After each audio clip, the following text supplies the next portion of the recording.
Welcome to the Coffee with Karen podcast, a weekly chat show discussing everything from holistic health to current affairs from a mental, physical, and spiritual perspective. Get your weekly cup of positivity with a sprinkling of woo-woo. So, welcome to the show. Today is Thursday, and this is going out live on Mintwave Radio.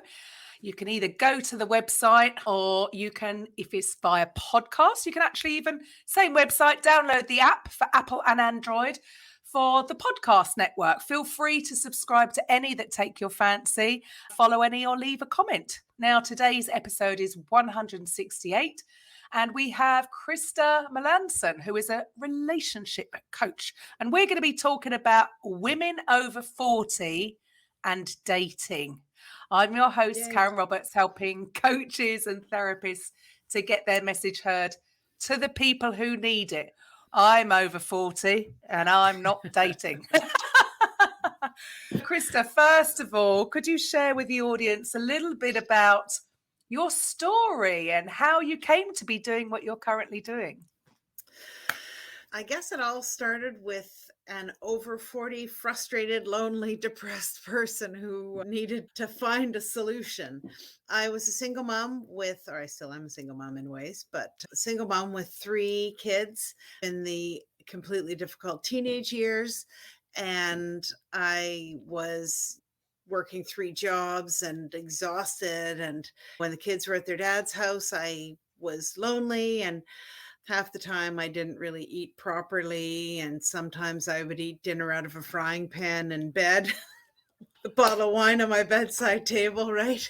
It wasn't a pretty story, but when I'd gone through the dating process and was so frustrated by it, and I just kept thinking, I'm sure I've got more pluses in my column than minuses, and I don't know. And so I started doing some research and started looking at how I could improve my game, and while still being my authentic self, right? I never wanted to be somebody I wasn't. And so I just started tweaking and refining my process, and I came across a guy on one of the dating apps and took a chance. And 5 years later, we travel together, we've got a cottage together, we do everything together, and it's been amazing. We make so many plans for the future, and what's amazing, my life has changed completely, and I'm the eternal optimist. I want this for everybody else too. And there's nothing I hate more than hearing someone say, oh, it's not worth it, I'm going to give up. Because I can tell you it really is worth it. And a little bit of strategy or mindset or a few things that you can do to change the way you approach it, and you can be successful and enjoy doing it. So it doesn't have to be the scary place that I think it is. And so many women do. So many women, I have women come to me all the time and they go, this is never going to work. I can't do this. This is just awful. This is the most horrendous experience. And it's a matter of turning your thinking and your framework around to make it a more positive experience, embrace that experience, and take it as human connection rather than failure or whatever it is that are driving people away. So why do you think that women over 40 struggle with this? I think once you're over 40, your mind starts playing a lot of tricks on you, right? You start thinking, I'm too old. This is never going to happen. There are no good guys out there. They all want younger women. And look at me. I'm not as fit as I once was. I think that women over 40, in a lot of cases, all their friendships. So they feel they can feel like they don't have anyone to talk to, because talking to somebody else, venting, getting support or encouragement or whatever is a huge part of anything we do that's challenging. And there's a lot of things that come into play once you turn 40. The aging process, nobody likes to get old. Nobody likes to feel like they're getting old. You start seeing noticing changes in your body physically. Your attitude can change. Things start coming into play, like premenopause or menopause can often, there's a mental factor there where you think, geez, I'm getting old. I'm going through all these changes in my body and changes in my life. A lot of women believe that older men are looking for a younger woman, which I always say is categorically untrue. But this can be the perception, right? Because there are some guys out there who want to relive their childhood and find that young woman who's going to be their arm candy, but not everybody's like that. The other thing is too, is that some women may run into a situation where all their friends or family are in relationships and they are the only single ones. So they feel like they are out of the loop and they are not able to talk to their friends and family for the support that they need because they won't identify with dating at an older age. So there's so many different factors that come into play. Also the factor, the idea that time is running out.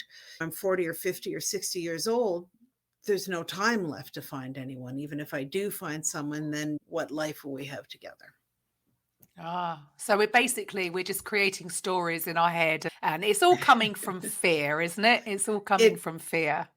certainly is. I like to tell people my grandmother got married when she was when she was 75 and had 20 years with her husband. Wow. Okay. So there's hope for us yet. There's hope for us yet. Absolutely. And then, of course, children come into play. It's that, I suppose that's always a scary part to it of, are you going to introduce them to the kids, or you're busy, right? Single mums with teenage kids are busy, especially if they're juggling work or a business and teenage kids. It can be, oh, I haven't got the time. What do you say to that? Definitely. And don't have the time, don't have the energy is a lot of it too, because you're thinking, I've got all these things to do, like you said, and the kids and the sports and all of this. How am I going to set time aside to clear my head and think about dating? And I think that dating, you have to approach it as connecting with people rather than just, oh my God, I'm looking for that person who I'm going to spend the rest of my life with. And so I think the beauty of having, doing it later in life when your kids are a little bit older is that they're a little bit more independent. So it might be a little bit easier to get away and spend an evening with somebody, go out on a date or have a coffee date or whatever it is. If you are co-parenting, that makes it even easier because when the kids are with the other parent, then you have that automatic sort of babysitter time. But even moms who are doing it on their own, as the kids get older and they're more capable of spending time on their own and they can go to a friend's house or whatever, then that frees up your time a little bit more. Also, it's super important, though, when you meet somebody, it's got to be somebody who understands the scheduling challenges of having kids and active kids or kids around the house. And you really have to be creative, but there's still lots of opportunities to meet people and get out and spend time. I think everybody notices as they get older, their kids get a little bit older, then you've got more time. So it's actually a great time to start meeting people. So really, maybe they're just coming up with excuses as to Again, not. it's the fear. Yep, it's the fear coming out and throwing up roadblocks for themselves. And you challenge people to think of all the things that you make time to do. I hear women say, I haven't got time to go through all the matches that you see on a dating app. You have time to binge watch your favorite series, or you have time for that bubble bath after the kids go to bed, or you have time to get together for a coffee with your friend. You have time. It's choosing to use it on what you want. And again, it's a lot of fear of rejection or fear of failure that keeps people from going out, because if you don't put yourself out there, you're never going to be rejected. Yeah, sure. And I suppose things have changed. When we were younger, when I was younger, you didn't have dating apps. I think for some that are getting older, maybe it's just me, I just think, oh, just the horror. I just can't even imagine going on an app or even creating a profile, because, you would go out and you would meet people in the real world without having to swipe. I don't even know which way it goes. I think I tried it once and then I got scared as to I don't know which way I'm going. Left is no, right is yes. But it's funny because I met my boyfriend on Tinder. on an account that my kids set up for me. My 17-year-old daughter says, Mother, you need to be on Tinder. And I said, I'm not going on Tinder. That's a hookup site. She goes, no, Mother, that's Grindr. We're talking about Tinder. It's a dating site. Let me set up a profile. I'm like, oh, will you show me how it works? Yeah. So my 17-year-old daughter set me up. And so I'm like, oh, I can do this. And just swiping. But there is absolutely, at our age, there's still a little bit of stigma attached to the dating app, right? And that perception that I had that inappropriate things are happening on these apps. And so for our generation, it's not commonplace. The kids who are 20 now, they've been on dating apps for a couple of years. They get it. Everything's on apps. Everything's on their phone. If it's not on their phone, it mustn't be real. It's much more difficult for us. But there's no denying the fact that there's lots of people out there on apps, and it is a way to meet people, a fairly easy way to meet people. And B, there are some jerks, there are some scammers, but there are also some genuine people just like you and I who are looking for somebody and looking for a connection. And it's a matter of patience getting through all the inappropriate ones until you find that guy. And now I have my eldest is 23, and yeah, she's in a relationship, long-term relationship. They've been together 4 years. They're already talking about marriage. And yes, they met on a dating app. So it's funny, isn't it, that they know that it works, right? That I'm sure everybody knows somebody who's in a successful relationship, as it were, through being on app, but it's still stopping people from actually taking that step. So what would your, I don't know, top 3 tips be to anybody who is 40 plus that maybe is tired, doesn't feel like they've got any energy? And you mentioned earlier about this sort of fear of failure, and it's stuff that we are putting on ourselves. It's just stories again. God, dear, we're so creative with our stories that we tell ourselves that's holding people back from taking that first step. Yeah, it's mindset is a lot of it, right? The first thing you have to do is you have to identify what it is you want. For me, I always knew that I wanted to be in a relationship, a long-term committed relationship, because that's what I'd been in all my life. And I didn't want to be alone. I wanted to have that person. The first thing that you have to do is identify what it is you want. And there are some women who are perfectly happy being single for the rest of their lives. There are certain women who just want the one night stands or the hookups, which it's a dirty word to say that about women, but yes, there are lots of that's all they want, right? And there's nothing wrong with that, of course. And then there are the women who want to casually date, right? They don't want anything serious or committed. And then the women who want a committed relationship. So the first thing to do is to really identify what it is that you want. And then once you've identified that, then you need to work on the positivity and understanding yourself and believing in yourself. And if that's, like I said earlier, I used to say I have more pluses than minuses in my columns. If that's a matter of writing things down, then whatever you have to do to make sure that you feel comfortable in your own skin and feel positive about yourself and what you are offering to the world. Because we haven't made it to our age without learning things, without acquiring skills and having some sort of positive attributes. And we need to be aware of what it is that makes us sexy and attractive to people, because there's 8 billion people in the world. We are sexy and attractive to somebody, right? There is somebody out there for everyone. So we need to embrace who we are and really understand what it is that we offer. And we need to go out with a positive attitude, because you bring in what you send out, right? So if you go into the dating thing saying, I'm going to try this, but I'm never going to find anyone, you're probably never going to find anyone, right? It's a self-fulfilling prophecy. So you want to identify the type of person you want, identify what it is that you offer, step into your authenticity, and then it'll be intuitive attraction.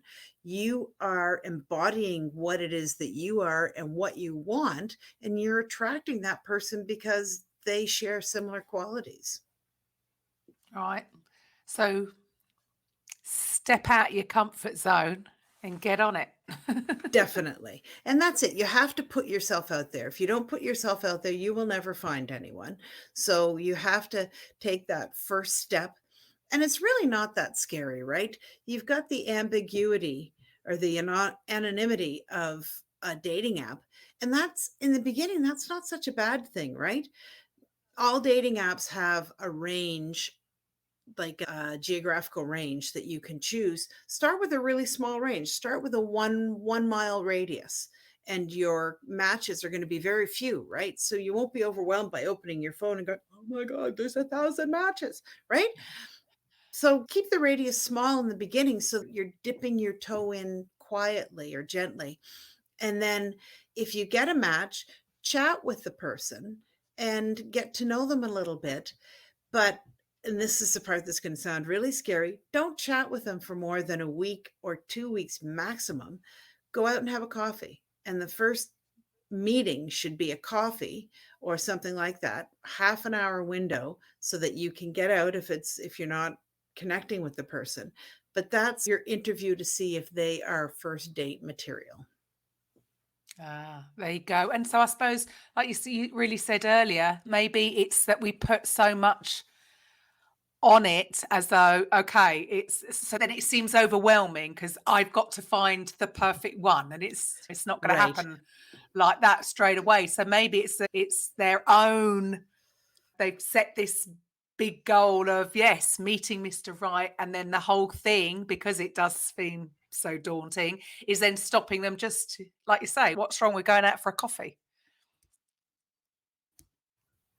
So when you go to meet somebody for coffee or for your initial half-hour meetup, you have to go in with zero expectations, right? And think of it as an experience, an adventure, a connection. You're meeting somebody new.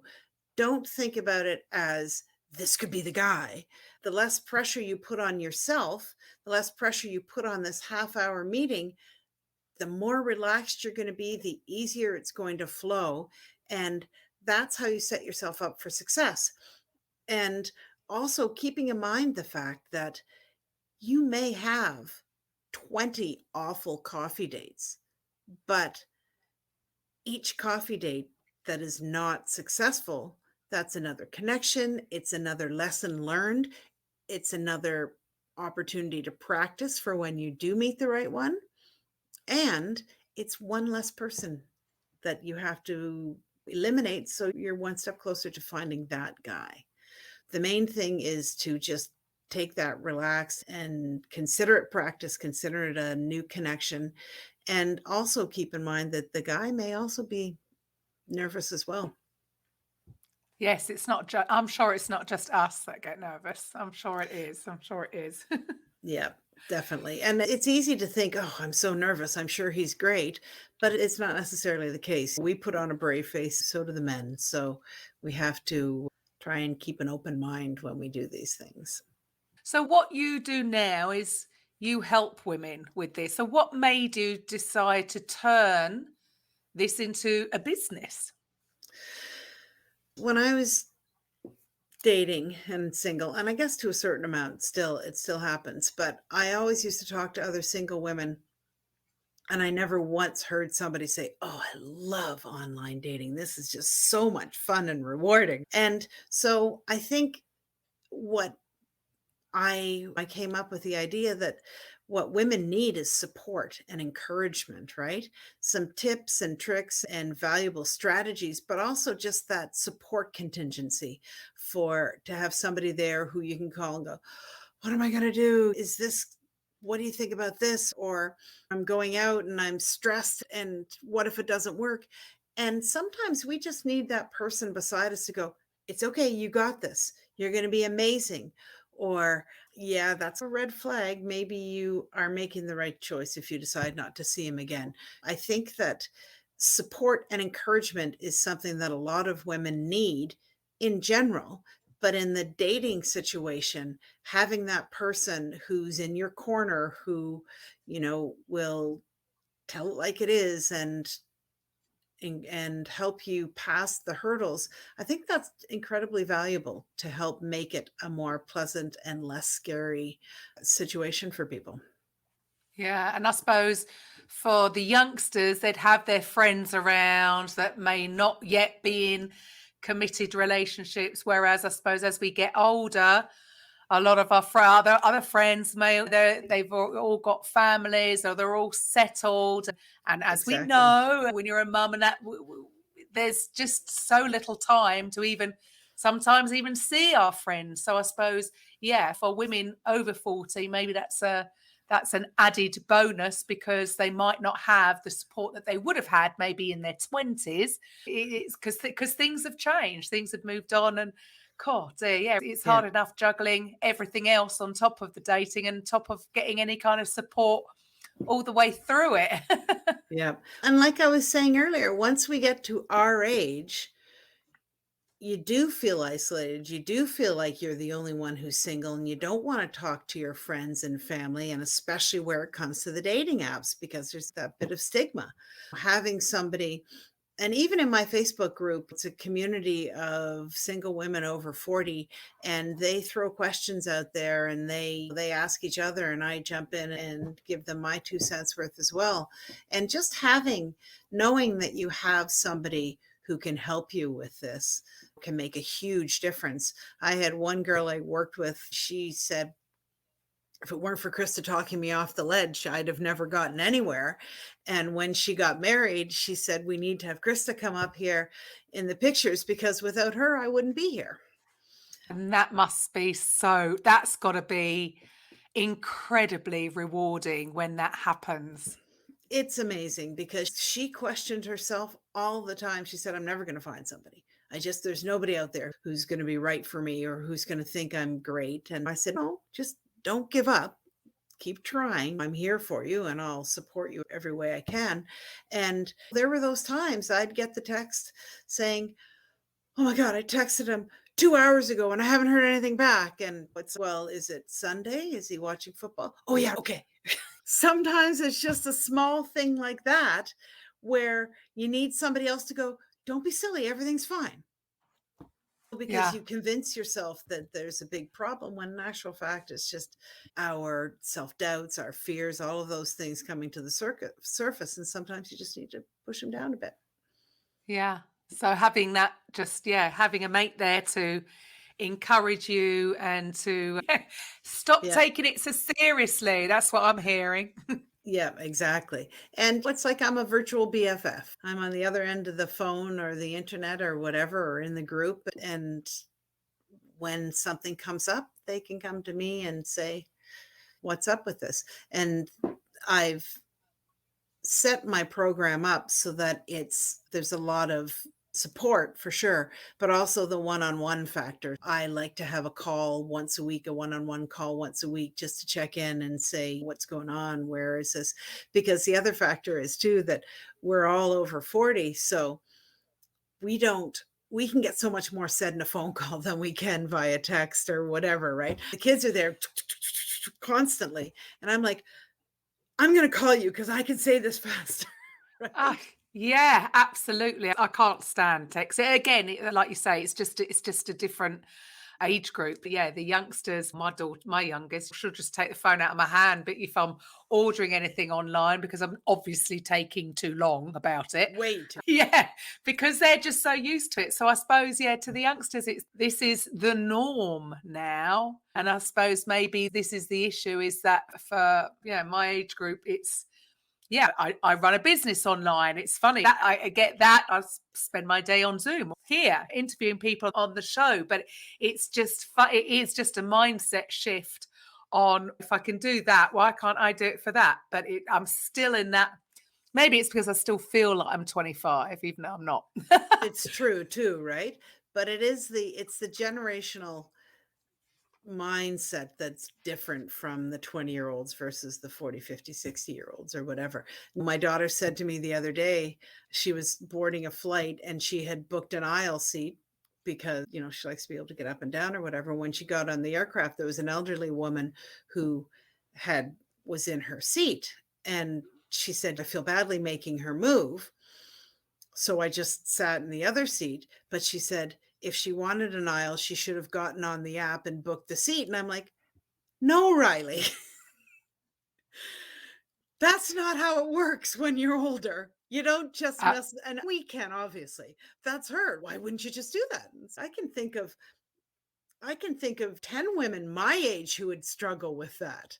It's just the phone is not second nature to us the way it is with the younger people. It's a necessary evil, and there's so many great things that can come of that. I can attest to that. I found my perfect partner on a dating app, but it doesn't come naturally. So the support, the encouragement, the mindset, all of that comes into play to help make it a more pleasant experience. and what about, do you find that many women are concerned of safety issues, for instance? Definitely safety issues. Scamming, I would say, is not a worry, but more of a concern because there's so many scammers out there, but it's pretty easy to detect those. Safety is definitely an issue in terms of meeting up with people, which is why there's all sorts of tips and tricks that you do there. You always meet in a public place. I did a whole thing about dating while traveling for a friend of mine in one of the groups, and there's a whole bunch of things that you can do. Make sure somebody knows where you're going, share as many of the details about this person as you have before you go out. If you're traveling, leave a note in your hotel room that says, this is where I've gone and this is where I expect when I expect to be back, things like that. But the easiest tip, and it sometimes might sound a little bit creepy, is find out as much as you can about the person you're going to date and do some research. Ask him what his last name is. Ask him where he works and what he does. If he doesn't want to share that with you and doesn't understand your need to have some precautions and follow some safety measures, then he's not the right guy for you. We as women are in a more vulnerable position because we are more physically, it's more possible for us to be physically attacked or restrained or subdued or whatever it is, right? So we have to take those extra precautions. And a man who's not willing to help you accommodate those concerns, they're not irrational, those concerns, then that's not the right guy for you. Yeah. And again, when you're young and you're going out, you're meeting people locally, you would have heard of them, or you would have known what For sure. school they went to. And so you'd have a backstory in general. If you didn't know them personally, you'd have a friend that knew the Somebody family or does. something. And I suppose that whole Yep. safety thing was rarely an issue unless it was somebody from out of town or not from there, and you don't have a backstory, and you'd be a little bit more wary. Whereas, yeah, that I suppose maybe that is another thing that sort of concerns people, that people can claim to be who they want to be on the internet and it might not necessarily be so. Is this again just stories that maybe women over 40 are making up in their head as another obstacle, like you say, almost self-sabotaging? Or is it a real threat?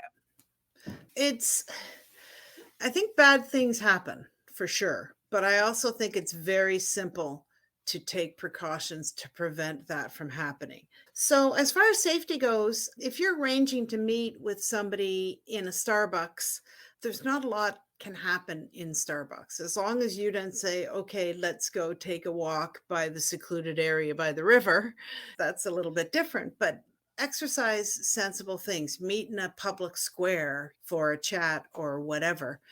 Make sure it's always someplace public that you're meeting the person, and not don't go to their house, don't have them to your house. And as long as you practice safety things like that, precautions, then you should be okay. Bad things do happen from time to time, but I think bad things happen to people who are And not anywhere. paying attention and not Yeah. aware of what they're doing. As long as you're aware. And the other thing too is if you make yourself out to be savvy in this respect, no, I'm sorry, I don't want to meet you there, I would like to meet you someplace public.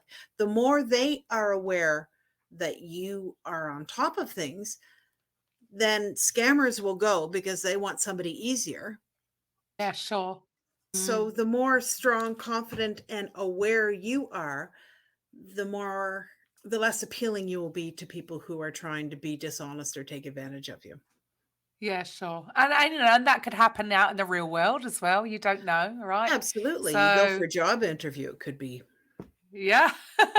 But there's so many things, like you say, just with the dating app, there's so many things really these days that we can protect ourselves, or at least let people know where we are. But so again, yeah, maybe it's just again excuses for people as to not step out of their comfort zone and just take that first Definitely. step.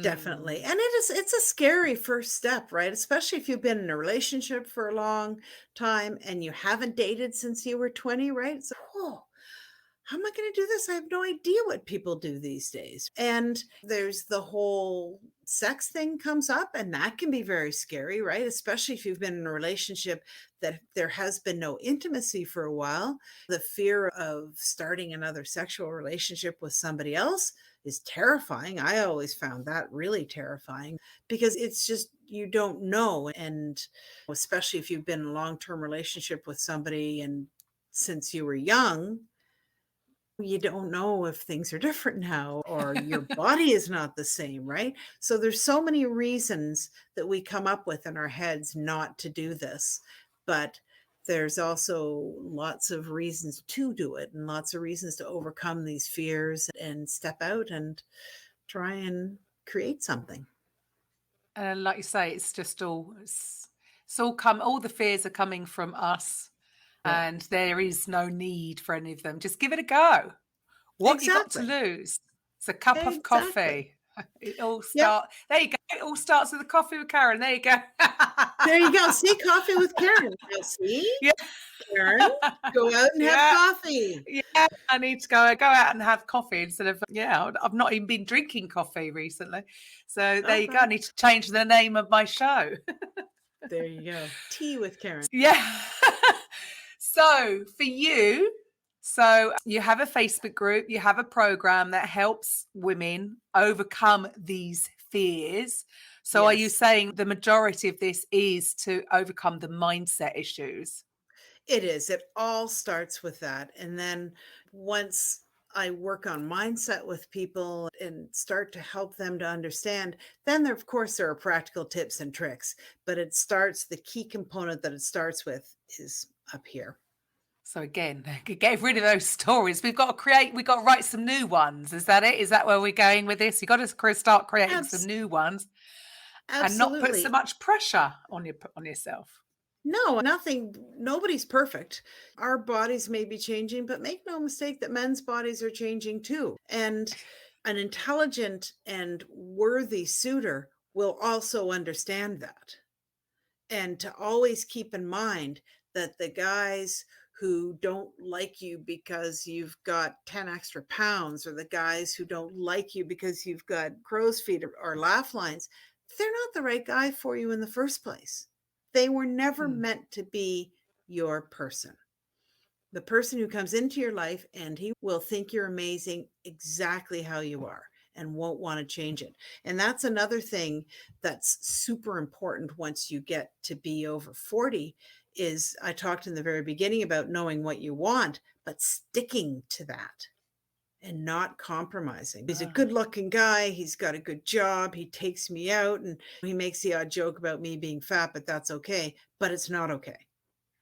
If it's important to you, and I assume it is for most women, that somebody respects you and cherishes you, don't compromise that. There will be that guy out there. And if he doesn't fit that criteria, then he's not your guy. So basically, don't settle. Don't Do you ever think settle. that do you think that happens a lot with women over 40 when they start getting into the Yep. dating game? They just settle. I hear a lot of Mm. women say that because there's the fear of running out of time and I'm never going to find a great guy, but this guy's okay. And it's Ah. just the opposite. Once you get to be our age, I'm not settling for okay. I want amazing or I don't want anything. And that's okay. because not settling is really important. So you want to spend your next 25 years with somebody who knocks your socks off, who you have this amazing connection with. That's what you want. You never want to settle. And so many women say, I keep dating the same type of guy over and over again. It never works out. And it's like, because you're dating the same type of guy over and over again. And it's not to be too harsh, but I heard somebody say recently, the definition of insanity is doing the same thing over and over again and expecting a different result. If you keep going for the same guy over and over again, it's probably going to turn out the same every time. Dig deep, reframe, and have an idea of exactly what it is that you want. That's what you go for. And while I always a guy who's a big, strong, whatever, macho guy, maybe that's not the right guy for you. And try stepping out of that a little bit and looking for somebody different. Maybe you'll be blown away with how different it can be. And that probably is the key there, because yes, I hear that a lot, going after the same type.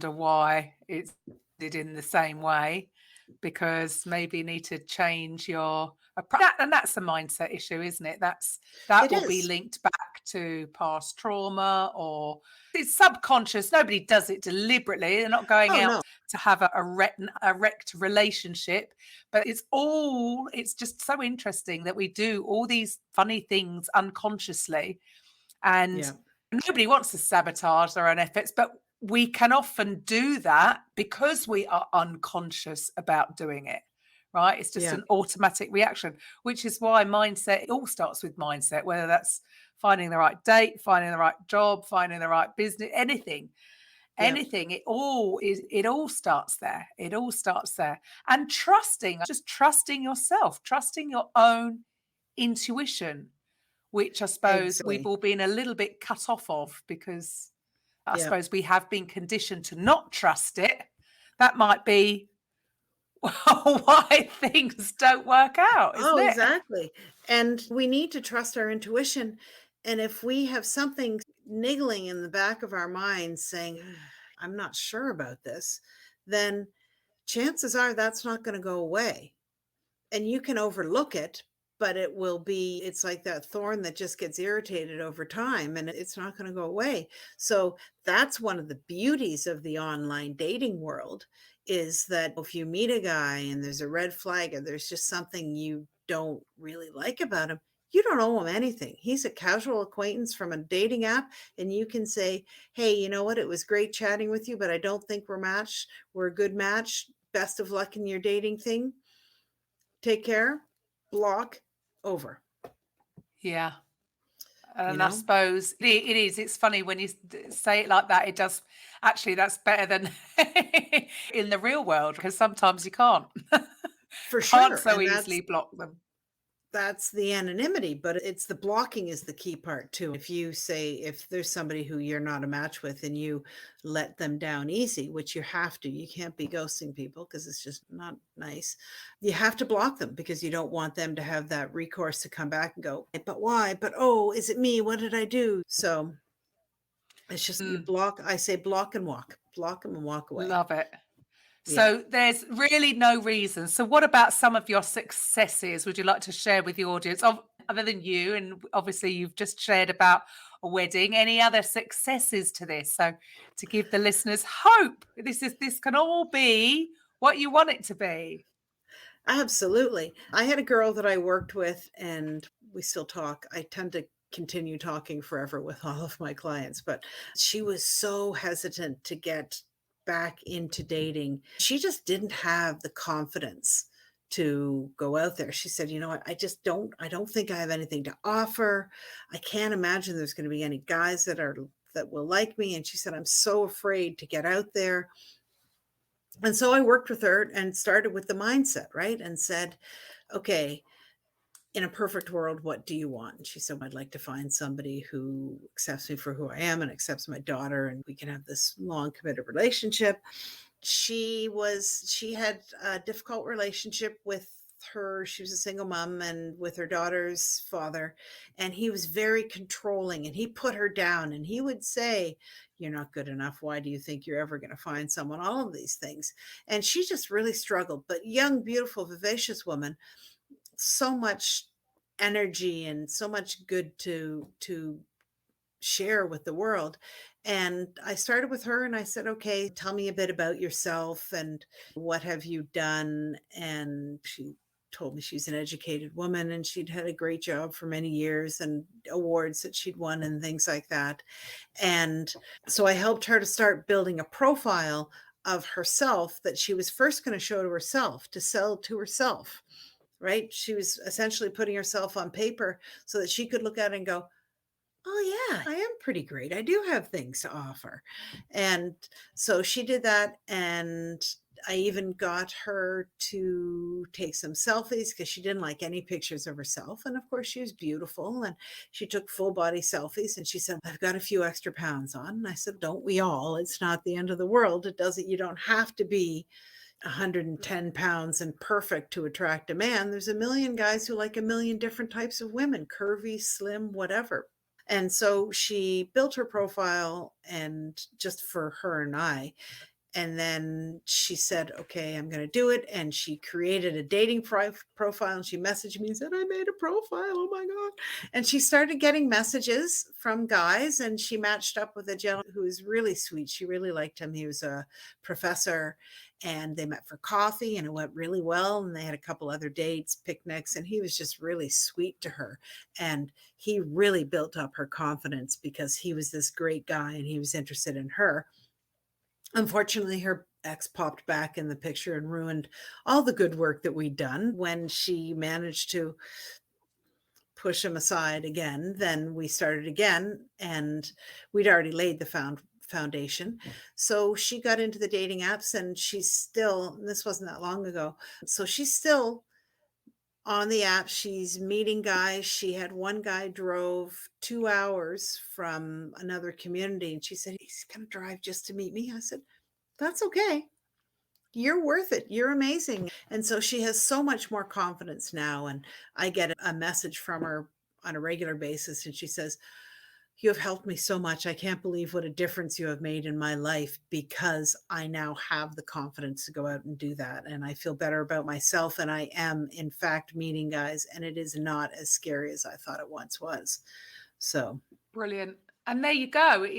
It could be just because, isn't it funny how it happens that sometimes when people are interested, all these things start to happen because all of a sudden your confidence has been raised.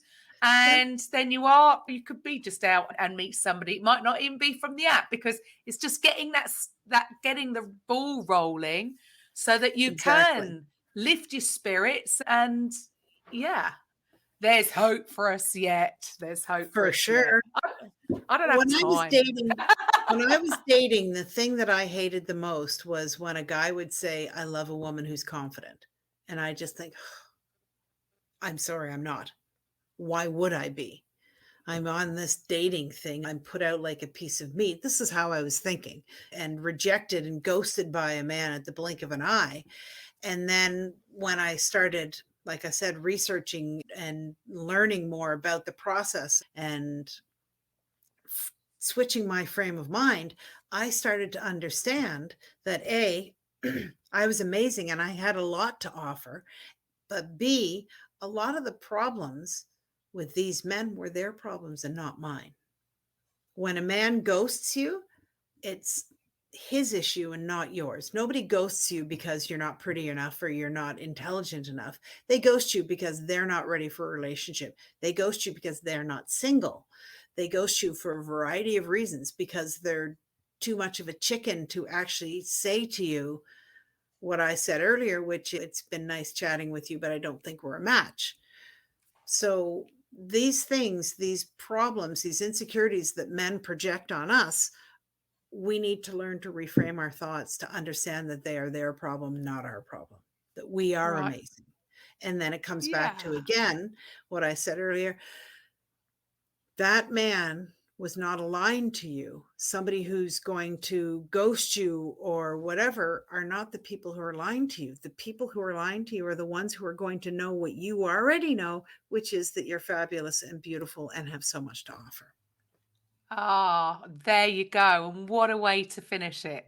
Awesome. So for the listeners, because if they're watching this on YouTube or one of the podcasts, then they've got your information down there. However, if they're just listening in, if they're 14 over, doesn't have to be 14 over. If you're looking to get out there, take that step, and you'd like to speak to Krista, how would they get in touch with you? They can send me an email at Krista-Marie. What's my email address? I'm sorry. Krista-Marie.com. I'm sorry. Hang on. No, don't worry.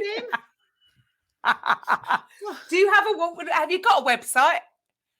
I have a website. It's Krista-Marie.com. There you go. Krista-Marie.com. And you're on Facebook, LinkedIn. How would they get in touch with you there? On Facebook, it's just under Krista Melanson. It's KristaMelanson. My Facebook group is called Dating Success Secrets for Women Over 40 Looking for Love. Oh, say that again. That's a long group name. Say that again. Dating Success Secrets for Women Over 40 Looking for Love. Perfect. Awesome. Thank you so much for your time today, Krista. You've renewed my faith. Maybe I'm gonna have to go and have a coffee with someone now, aren't I? Oh, I think you are. Yes, definitely. And I want to know how it turns out. Oh, I'm going to have to put myself out there now, aren't I? Yeah, thank you so much for your time today. I think this is a great conversation because I'm a single mum. I'm 51 and I haven't been able to do it. So maybe, just maybe, Krista, thank you. Maybe I'll get my 19-year-old to set me up and set me a profile because I don't think I'd be able to do it myself. So thank you for those bits of advice. See, there's hope for us yet. See, it can all happen. And this is the thing, it can happen like that. Things could change so quickly. Yeah, absolutely. Yep. So I hope you found this a great conversation. Get in touch with Krista if you would like to take that next step. And to the rest of you, I will be back on Monday with a Coffee with Karen. So have a wonderful weekend. Bye for now. Coffee with Karen podcast, a weekly chat show discussing everything from holistic health to current affairs from a mental, physical and spiritual perspective. Get your weekly cup of positivity with a sprinkling of woo-woo.